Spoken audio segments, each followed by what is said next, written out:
சிம்மராசி நேயர்களே, கண்டசனி முடிந்து அஷ்டம சனி ஆரம்பம். சற்று எச்சரிக்கையுடன் இருக்க வேண்டியது நல்லது.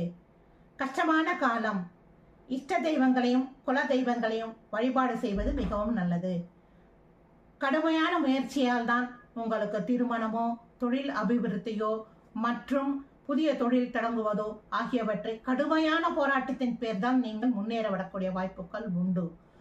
வாய்ஜாலம் தயவு செய்து வேண்டாம். புதிய தொழில் ஒத்தி போடுவது மிகவும் நல்லது.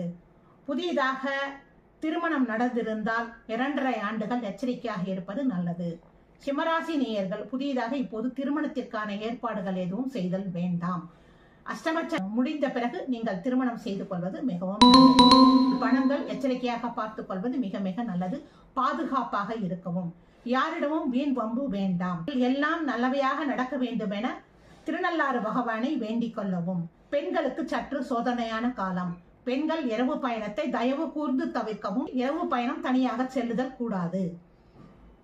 குடும்ப பெண்கள் உறவினர்களிடம் எச்சரிக்கையாக இருப்பது நல்லது. நம் குடும்ப விஷயத்தை அவர்களிடம் கூறுதல் அவ்வளவாக நல்லதாக இருக்காது. குடும்பத்தில் பிரச்சனைகள் வரும். 10th+2 மாணவிகள் மிக மிக கவனமாக படித்தல் வேண்டும். வண்டி வாகனம் எச்சரிக்கையாக செல்ல வேண்டும். முட்டி பாதம் ஆகியவற்றில் சிறு சிறு புண்கள் கொப்பளங்கள் ஏற்படக்கூடிய வாய்ப்புகள் உண்டு. கடன் வாங்க வேண்டாம். வரும் வருமானத்திற்கு ஏற்றவாறு நீங்கள் குடும்பத்தை நடத்துவது மிகவும் நல்லது. புதிய திட்டங்கள் எதுவும் ஏற்படுத்திக் கொள்ளாமல் இருப்பது நல்லது. வெளிநாடு யோகம் நன்றாக இருக்கும். மாணவர்கள் கல்லூரி முடித்த மாணவர்கள் வெளிநாடு செல்லக்கூடிய வாய்ப்புகள் உண்டு. சிம்மராசி அரசு ஊழியர் நேயர்களே, நீங்கள் இருக்கும் இடத்திலேயே இருப்பது நல்லது. மாற்றலோ புதிய முயற்சியோ புதிய பதவி முயற்சியோ இதற்கும் நீங்கள் முயற்சிக்க வேண்டாம். இருக்கும் பதவியிலே அவ்வாறு இருப்பது நல்லது. வீட்டு பிரச்சனையை வீட்டிலேயே பேசிக்கொள்வது மிகவும் நல்லது. சமுதாய தொண்டு செய்பவர்கள் மட்டும் நல்ல பலனை தரக்கூடிய வாய்ப்புகள் உண்டு. விவசாயம் புதிய முதலீடு வேண்டாம்.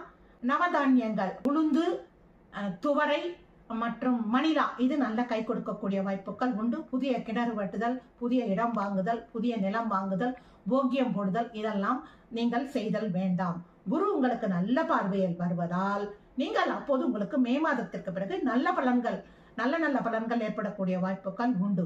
ஆகையால் அப்போது நடக்கும் தசாபுத்திக்கு ஏற்றவாறு நீங்கள் புதிய முயற்சியில் ஈடுபடுவது மிகவும் நல்லது. பிறருடைய விஷயத்தில் நீங்கள் தலையிடாமல் இருப்பது மிகவும் நல்லது. திருப்புல்லானியில் கடலில் குளித்துவிட்டு பெருமாளை தரிசனம் செய்துவிட்டு நேராக வந்து முக்கடலில் சங்கமம் செய்தல் மிகவும் நல்லது. கோடியங்கரை சென்று அங்கு பித்ருதர்ப்பம் செய்வது மிகவும் நல்லது.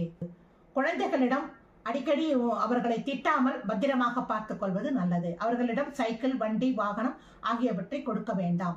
பத்திரமாக நீங்களே அழைத்து சென்று பத்திரமாக நீங்களே அழைத்து வாருங்கள். மின்சாதனங்களை உபயோகப்படுத்தும் பெண்கள் சற்று எச்சரிக்கையாக இருப்பது மிகவும் நல்லது. மகாமிருத்திக மந்திரம் நீங்கள் கூறி வந்தீர்களானால், சிவனை வணங்கி வந்தீர்களானால் உங்களுக்கு எல்லாம் நன்மையாக நடக்கும். சூரிய நமஸ்காரம் நீங்கள் தினமும் சூரிய நமஸ்காரம் செய்யுங்கள்.